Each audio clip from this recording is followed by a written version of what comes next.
It's the weekly show about rAVe with the hottest news in the AV industry. It's rAVe TV. Give it up for Steph and Gary. Steph and Gary. Hey, Steph. Gary, how's it going? I am so glad to be back sitting at my desk. I like being back in the, it's fun to travel, but it's always best to go back to sleep in your own bed and be back in your office with your 100%. big giant monitor on your desk. Yes, so for those 100%. of you working from home today with little teeny computer screens, I feel bad for you because I have this big giant monitor and I can do multiple things at one time. Exactly. Gary, tell me, so last week you joined me remote. We were talking all about how much you traveled and everything you saw, but the whole reason you were traveling was so that you could go race. So tell me about the race. Tell me how that went. What was the best part? What was the worst part? I want to hear about all of it.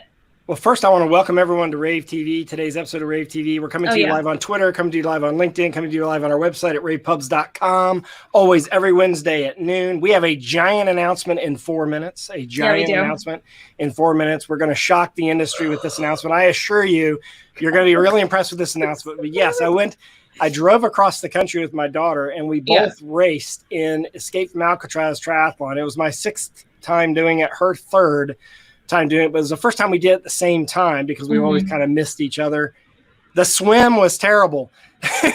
Normally swim it in 31 to 35 minutes. It took me 51 minutes. The current was going the wrong direction. She normally swims it in 25 to 30 minutes. It took her 41 minutes. So I didn't feel as bad because she's a college swimmer. Yeah. That longer swim set me up for an average bike and a brutal run, but I made it through the entire thing. It was the longest it's ever taken me in all 6 years to do. It was the hardest one I'd done. You could see, I don't know why her shoes look so clean, but mine looked disgusting at the end of the thing. But hers still look clean. That's amazing. But it was a great race. San Francisco is a great host. It's a big triathlon they do every year. And it's so great to be back racing and doing things like that. Yeah, no, that's awesome. And I mean, good for you still doing it because I wouldn't be out there doing that. Like that sounds like the worst thing that I could ever do. So couldn't be me. But before we hop into our big news, I wanted to just go ahead and bring up a little bit of trade show news. CEDIA has some updates. So I think a lot of you have seen this already, but on rAVe Pubs, we have a big list of who's in and who's out at CEDIA Expo. And it's just kind of like it's very similar to CEDIA's list, but we try to update it frequently.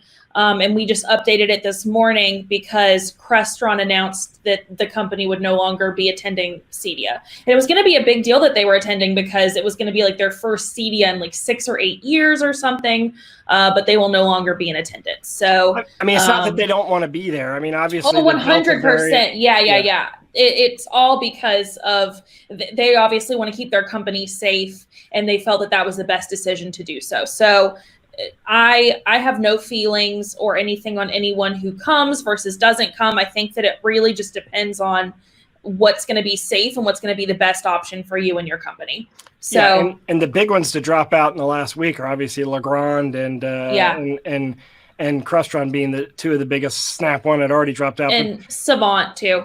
And Savant, yeah. So I think, but the show's still going to go on. We're still going to be there. We're still going to cover it. We're going to do something very unique at that show. We're going to introduce a brand new way of covering shows that we've been working on for over 2 years, a new way to cover shows. And so we're still going to do it at CEDIA, regardless of the size of the show. Yeah. And I'm still excited about going. And I'm super excited to be getting back to live events. Me too.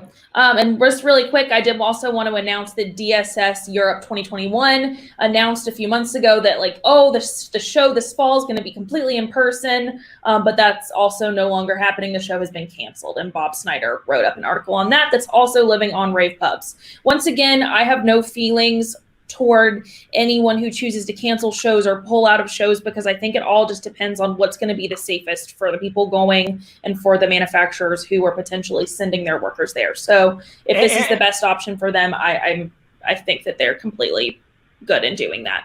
Yeah, and by the way, the White House just announced about an hour ago that the third, as you know, I'm in the Pfizer trial, and I had my first vaccine was September 2020. and I had the second one the end of September 2020. And then I had the booster shot about a month ago, not quite a month ago, with a third shot. They had just announced an hour ago that the booster shot's going to be available to everyone in the United States starting September 20th. You can just walk in anywhere that's doing COVID vaccines, and you could get a highly recommended if you did get vaccinated. They've been measuring my antibodies every time I go in, and I can tell you that in my case, from September to now, before I got the booster shot, my antibodies were in the range of 31. Right. So it does go down over some period of time, and of course, obviously that's a personal decision. But it is going to be available to everyone. So the reason I bring it up is that might be in time to really help Infocom being at the end of October. I hope if enough people get that third. Maybe people will feel more comfortable. The Infocom over the last week did announce that not only are you going to be required to wear masks to go to the show, but you're also going to have a 6-foot distance limitation. That is a little bit. That was a little bit of a bummer, I think, because a lot of manufacturers were planning to do meeting rooms in their booth, and to have to yell 6 feet away from each other might be uncomfortable. That's true. Gary, are you ready to announce our big announcement? I'm ready. I don't want to wait anymore. Okay, I'm ready. Do it. Let's announce it. Okay, let's do it. Drum roll. Bring on our. Drum let's roll. do it. Let's do it. Let's do it. Let's bring on our special. Ta-da! Wow. Welcome, Megan. We are so excited to have you join the purple side at the rAVe agency. Welcome to rAVe. Thanks. I'm so excited to be here. We're really excited to have you. So I want to ask, let's just get all the rumors are out there in the open, and we're ready to talk about it. So first of all, tell me a little bit about the position that you will be doing here, because it's totally new, not something we've ever done before. You're like heading up some new stuff for us. So tell me a little bit about it. This is a really cool new challenge for me. I'm going to be the director of emerging markets. So I'm going to be exploring new technologies, emerging technologies like extended reality and beyond, all on the launch platform. It's going to be so great. I'm so looking forward to see everything that you're going to do. And second question, I know that a lot of people are wondering this, like you're very well read at your previous company, and you're totally so well respected in the industry. So what was it that made you want to, as Gary said, cross over to the purple side? Well, I've always admired the rAVe's team innovation and creativity. And when Gary and I first started talking, I was like, this is crazy. I can't go Team Purple. Like, that's nuts. This is like a totally new thing. And I just got so excited about all the possibilities and the new technology we're going to be using, the launch platform, the new areas we're going to be exploring. It's going to be really challenging for me, and I'm excited to live up to that challenge. Yeah, we're excited for you too. Yeah, go ahead, Gary. We are totally stoked to have you aboard. I can't tell you how excited we are. We've been wanting to grow this side of the business for a while. We've had the idea for well over a year. And obviously you come with a brand behind you and a following that's going to be valuable. And it's going to help because, this emerging technology stuff is stuff that people like integrators should be paying attention to. You've already got their ear. So this will be easy for you. This is low-hanging fruit for you. And the most important thing is your not only knowledge of the industry, but your organizational skills and being able to put on events. I mean, you've done some great events over the last couple of years, especially that during this hybrid and virtual time that have garnered a lot of attention. And continuing those events and helping integrators with new technologies is going to be a perfect timing for our industry, don't you think, Megan? I do. Not many people know this, but I actually have an events background. I started in AV at Peerless AV, manufacturer, doing trade shows and events. I have a master's degree in event planning, an executive certificate in event planning. So it's really a passion of mine. And I love that I can combine two things that I really enjoy, events and helping people do their jobs better. It's going to be really exciting. Well, we got Steph with a master's in journalism, you and a master's in event planning. We have a great team. We're excited to have you aboard, and welcome to rAVe TV. And thanks for being on this live rAVe TV broadcast. We got a lot more news. So Steph, why don't you start with the next story? Sounds good, Gary. Let's do it.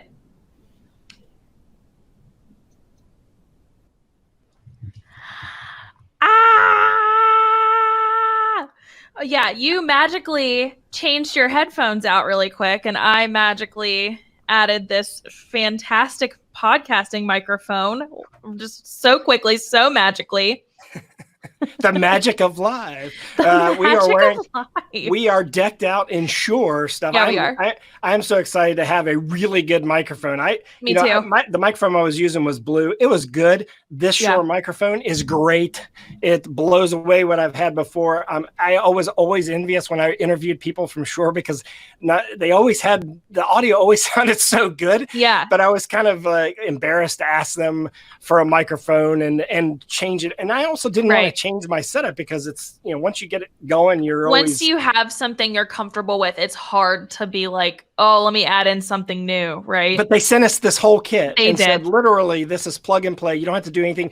By the way, don't read the instructions. No need to. Just put the headphones on your head, plug in the microphone. It'll work. Mm-hmm. And it worked. It actually worked. I didn't have to have my IT guy come here and do anything. And it came with a, I think this is like a micro USB to USB-C. So I plugged it right into my Mac and we're good to go. So and by the way, Megan, what news? We're getting a plethora of congratulations here online and the different platforms. I think we shocked the industry a little bit. Good. I don't know who else is writing content out there. I mean, we got you, we got Sarah, and we got Megan. We got the three biggest content producers in the industry right now. I'm excited, and for her to go and build content for launch is going to be big. You're going to see new products from launch. Can't give you any details yet, but you can be sure that we'll have a written product in the launch brand. And of course, we'll do a lot more events in launch. So we're very excited to have Megan Dutta aboard and started officially today. Yeah. It's crazy. I've been like texting her all morning. I've been so nervous about announcing it, but I'm so excited that she's here. But yeah, let's get back to Shure. Let's invite our pal from Shure on to talk to us for a few minutes. How's that sound, Gary? Sounds great. Chris Lyons is here from Shure. Chris, hey. First off, welcome aboard, Senior Manager at Integrated Systems Marketing. What microphone are you using there, Chris? I'm using the MV5, which is, I'll just lift it up so you can see it hopefully there. It's just sort of a small directional microphone for home productivity use, and it does a great job. I'm real happy with it. Well, you've got some exciting news because you have something that no one else has that you're announcing here on rAVe TV. Yep. I'll turn it over to you. Yeah, we are really excited because our IntelliMix Room software DSP platform is now certified for use with Microsoft Teams. And this was a joint combination effort between Shure and Crestron and Microsoft because this is the first time a software platform has been certified for use with Microsoft Teams. So you put IntelliMix Room onto the same device that's got your Crestron UC C100, and then you tie it in with your Microflex Advanced ceiling mics or whatever, and you get pristine Dante digital audio throughout your meeting room. But the fact that it's software-based is really great because you've got more flexibility, fewer boxes. It's really a great implementation and really helps you get the most out of Teams. So it means that inside the Teams interface, we can make the adjustments and do everything we need to do without having to do that separately with a third-party interface. And it means that you have that plug-and-play connectivity. You said it's compatible with hardware-wise Crestron. I'm assuming that you'll bring that out to all the different partners because Microsoft, we're doing a project for Microsoft right now. They have a bunch of partners in that Teams ecosystem. I assume that you'll bring this out to all the partners as well, make it available to all the other partners. Yeah, we definitely want to expand that. Microsoft's testing and certification process is very rigorous. And so this is something that has been going on for a long time. And, it's not something where you just fill out a form, not by any means. So, it takes a lot of time to do it. And they want every solution that they offer to be fully vetted and stress tested so that, when the end user gets hold of it, it works, and it works every time. And we're really happy to be a part of that. Well, congratulations on that. I know that's a lot of work. I know what the certification is like for both Zoom and Teams. I know it's not easy. Thank you for being a sponsor of rAVe TV. The combination of Shure and Legrand are two great companies. I mean, you're the leader in audio. Legrand's the leader in all this glue connectivity stuff. The two of you together make a great partner. And it's funny, when we went to Legrand and we pitched this concept to them, they were like, we want you to bring Shure aboard as well. We went to Shure, pitched the concept, and they immediately said yes. It was cool how quickly that y'all worked together, and to have you both part of rAVe TV live. And a lot of companies aren't willing to take the chance when you're doing something live. They want to coordinate it. They want to plan it. And they're not comfortable when video and audio are not in sync. And it just happens in the live world that doesn't always happen perfectly. I have that issue. You have that issue today, Chris. Steph has that issue every once in a while. We have bandwidth issues that we deal with. Yeah. But to be part of this, the key is not these little intricate details. The key is the partnerships, the collaboration, and the fact that you're making this so easily available and accessible to the industry, both the DSP products, all your hardware products, and of course the partnerships with the other customers out there. So Chris, thank you for joining us today, and thanks for all that you do for the industry. We're excited because we will have more people on from Shure and from Legrand who will do stuff like this, talk about product launches, but also talk about technology. So I have one question for you, Chris. Tell me the difference between a room today using the DSP that you have today versus a room, say, a year ago. So if I'm building a Teams room a year ago and I'm putting in all Shure products, and I'm building a Teams room today, tell me what am I gonna hear differently? Well, you use one of our Microflex Advanced ceiling microphones, so you've got nothing on the table. You pick up pristine audio, great auto mixing, superior echo cancellation and noise reduction, and we're constantly adding new features to that, by the way, so it's just going to get better and better. But now, instead of needing a hardware box like the P300 to process that audio, it just threw IntelliMix Room software, so you've got the same great performance, but it's residing directly on the room PC. So there was a PC in that room anyway, and we're just pushing more of it onto the PC, so it's even more seamless. Okay, that makes sense to me then, and that obviously means that you have less gear in the room, and obviously everyone in our industry knows what DSP is. Well, again, thanks for joining us, and Steph, let's get on with the news. I mean, not all the news is great news, but not all the news is bad news either. Let's talk about some of the cool stuff going on in the industry after we talk about CES. Yeah, let's talk about CES really quick, because this show is doing something so completely different. So CES, next show coming in 2022, it's going to require proof of vaccination for people to even attend. So once again, like I was talking to you earlier, Gary, like I'm not going to knock anyone for coming or not coming or making whatever decision. I think that every show is making the right decision for them. So each manufacturer has to decide, what they're comfortable with, and then the shows have got to do what they got to do. I mean, they just have to be careful. If you think of a show like CES, there is no way you can go to a CES show and not bump into people. Yeah, that show is packed, almost 200,000 people there. You're standing in taxi lines crammed together, even, outside. I totally see, why they're doing this. And the president on July 29th stood in front of the U.S. and said, we are saying that there is no legal reason why you can't require vaccination regardless of who you are. So it's a personal decision that they make. I get it. I think a lot of people aren't going to be happy with it, but ultimately they got to live by the decision that they made, and they're requiring vaccinations. Yeah, I completely agree. So next up, let's talk about this new turntable from Audio-Technica. I just kind of wanted to share this one in here because I want it really badly. Yep. But it's a new turntable, and it has upgraded technology, upgraded performance over the last model, which was the ATLP5. This is the ATLP5X. But it includes coil phono preamp, like better cartridge, outboard power supply, the ability to play, I think, 78 RPM records, which is cool. But yeah, I like that records are so ingrained and so cool that record players are still being made, because I feel like there was a time where it wasn't a thing anymore, and so no one was really making them, and now it's like come back. So people like Audio-Technica and a few other companies are going back and making them again. And Audio-Technica also makes one that the record player can connect to Bluetooth, so you can like put a Bluetooth speaker next to it. So I think it's such an interesting like mix of like old and new technologies. You know what I mean? Yeah. So, look, if you were to go out, 2 years ago and buy a record player, they were all in like Urban Outfitters, right? And they were like these little box things that you would get. And but now the companies that do professional turntables are back, and they're making them available. Look, there's tons of people out there that are aficionados in audio that want the good quality.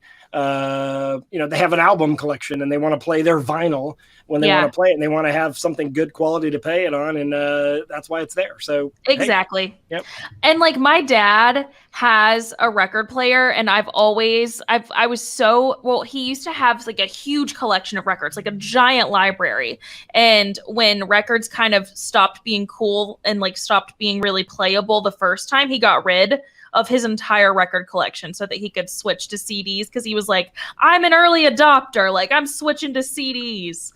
And now I wish that he would have never done that, so that I could have like all his like Beatles and Kiss albums, and like those are so valuable now, especially if they're like original copies. And yeah, he got rid of them, so I'm never gonna get to have his Kiss or Beatles albums, which is sad, but you live, you learn. You could still stream it on your iPhone. So. Yeah, but it's just not going to sound the same. It's not going to have that same timbre, that same like warmth, and the scratches. yeah, exactly. But anyways, back to the news. So another piece today that I wanted to talk about was the Finding the Right Path to Move Forward piece by Alexis LeBroy. Great piece.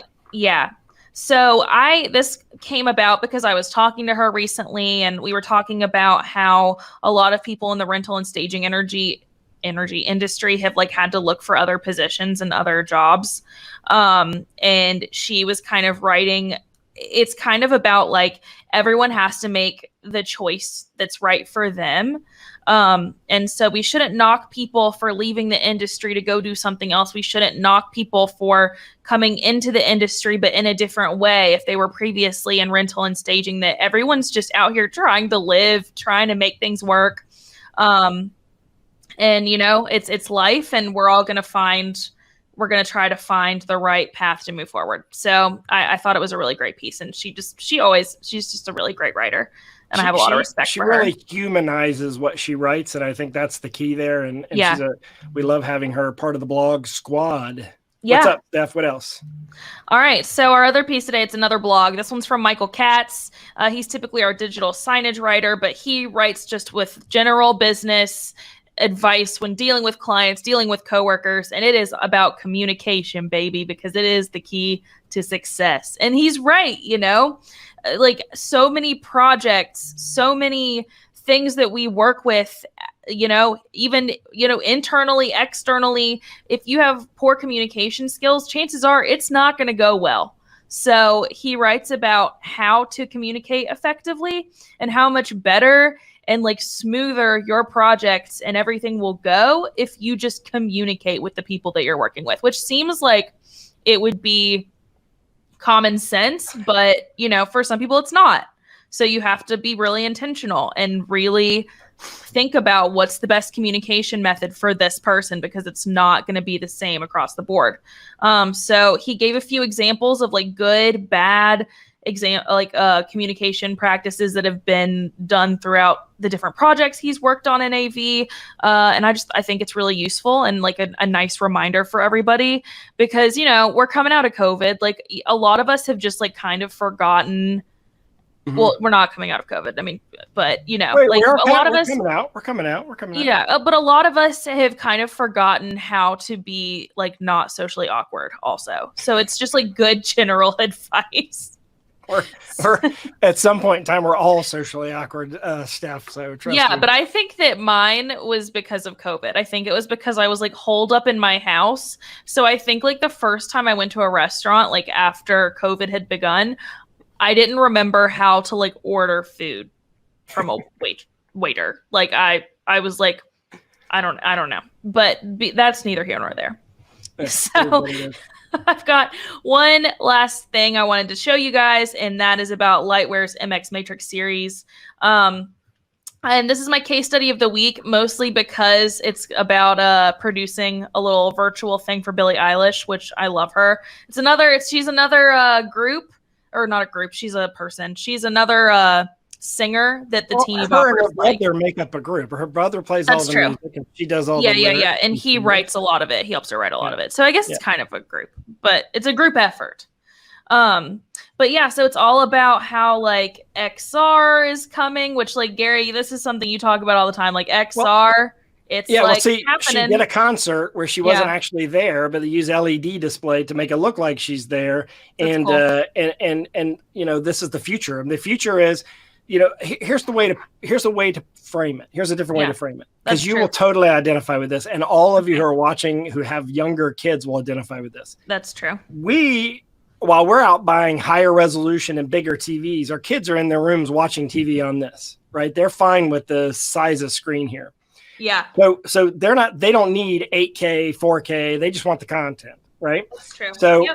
So the on the flip side, Billie Eilish doing a concert that's virtual and not actually there, to them is maybe just good enough. They don't need to have Billie Eilish there. They don't need to have her right in front of them, and they don't need to go to the physical venue that we would be like, well, this isn't the same as being there. For them, it's the same thing as being there, because they're seeing her in life-size proportions and they're still in an immersive environment, and most importantly, still around their friends.